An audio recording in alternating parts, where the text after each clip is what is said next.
श्री स्वामी समर्थ सगळ्यांना. तर मी इथे लवंग भाजून घेत आहे. याचा थोडासा स्मेल किंवा वाफ घेतली तर सर्दी खोकल्यासाठी आराम मिळतो. तर बऱ्यापैकी मी घरगुती उपाय वापरत असते. जे जे यूज करते ते तुमच्याबरोबर नक्की शेअर करत असते.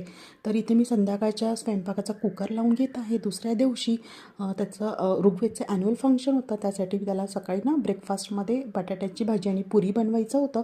त्यामुळे मी बटाटेसुद्धा उकळायला ठेवले होते.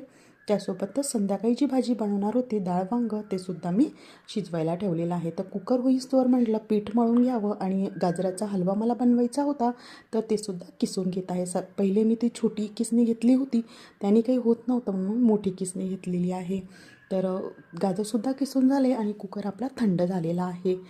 तर बटाटे जे आहे ते फ्रीजमध्ये ठेवले तर आरामात 2 दिवस राहतात. दुसऱ्या दिवशी जर घाई असेल तर आदल्या दिवशी थोडीफार तयारी करून ठेवायला काहीच हरकत नाही आहे. तर बटाटेसुद्धा उकळून झालेले आहेत आणि डाळ वांगं पण आपलं शिजलेलं आहे.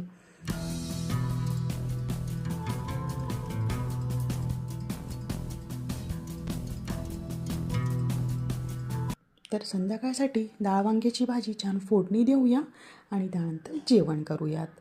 बघू शकता तुम्ही मस्त अशी डाळ वांगं आपलं झालेली आहे. तुम्ही याला घोटूनसुद्धा घेऊ शकता, पण आम्हाला अशी आवडते त्याच्यामुळे मी वांगे जे तुम्हाला दिसत असेल तर अशीच वांग्याची भाजी म्हणजे डाळ वांगं आम्ही जेवण करत असतो.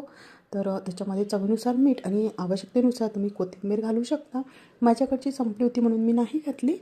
तर ही झाली आपल्या डाळ वांग्याची भाजी, चपाती आणि गाजराचं लोणचं, ज्याची रेसिपी मी ऑलरेडी चॅनलला अपलोड केलेली आहे.